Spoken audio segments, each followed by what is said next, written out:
अंगनैया में होए अंगनैया में बबुरा लगे बातों कैसे के आम हो जाई। अंगनैया में बबुरा लगे बातों कैसे के आम हो जाई। अंगनैया में बबुरा लगे बातों कैसे के आम हो जाई। ए आम हो जाई ओ आम हो जाई। अंगनैया में बबुरा लगे बातों कैसे के आम हो जाई। अंगनैया में बबुरा लगे बातों कैसे के आम हो जाई।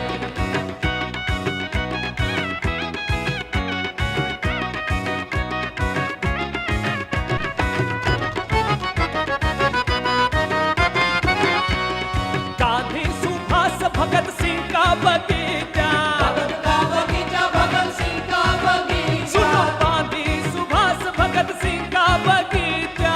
भगत का बगीचा भगत सिंह का बगीचा। जब खुनुआ के बदला चुके बातों देशवा मकान हो जाए। जब खुनवा का बदला चुकाई बातों देशवा मकान हो जाई। जब खुनवा का बदला चुकाई बातों देशवा मकान हो जाई। ये मकान हो जाई वो मकान हो जाई। जब खुनवा का बदला चुकाई बातों देशवा मकान हो जाई। जब खुनवा का बदला चुकाई बातों देशवा मकान हो जाई।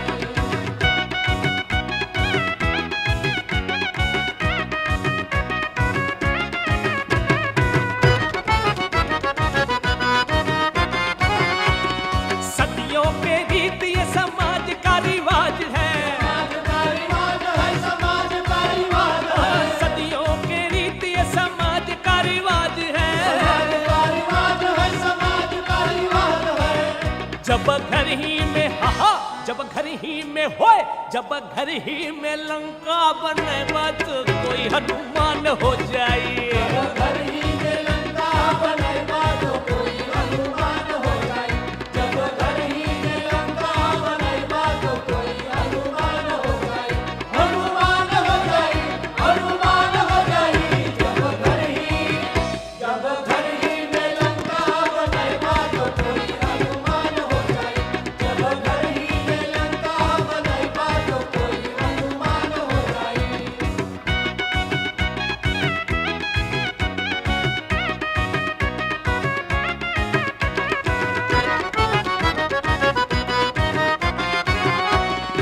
गीता कुरान गुरु ग्रंथ का है कहना। ग्रंथ का है कहना गुरु ग्रंथ का है कहना। गीता कुरान गुरु ग्रंथ का है कहना। ग्रंथ का है कहना गुरु ग्रंथ का है कहना। जब दूसरे का सीता चुरे बातों कोई श्री राम हो जाए।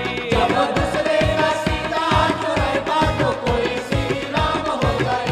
जब दूसरे का सीता चुराए बातों कोई श्री राम हो जाए। श्री राम हो जाए श्री राम हो जाए। जब दूसरे का सीता चुराए बातों कोई श्री राम हो जाए। जब दूसरे का सीता चुराए बातों कोई श्री राम हो जाए।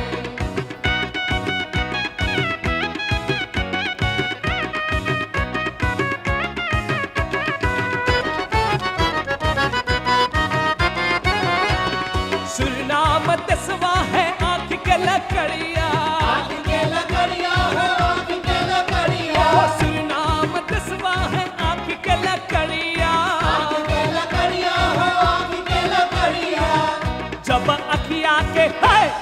अखिया के देखो जब अखिया के अंगुली दिखे बातों गज पे तूफान हो जाए। जब अखिया के उंगली दिखाई बातों गजब तूफान हो जाए। जब अखिया के उंगली दिखाई बातों गजब तूफान हो जाए। ये तूफान हो जाए वो तूफान हो जाए।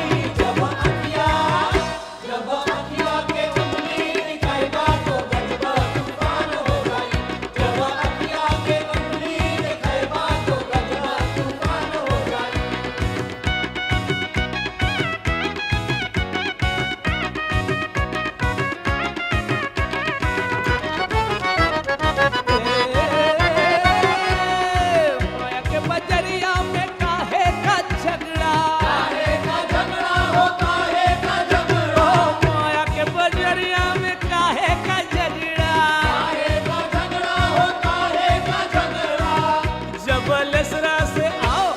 लसरा से हाय हाय जब लसरा से प्रेमवा लगे बात तो प्रेमवा परान हो जाए जब लसरा से प्रेम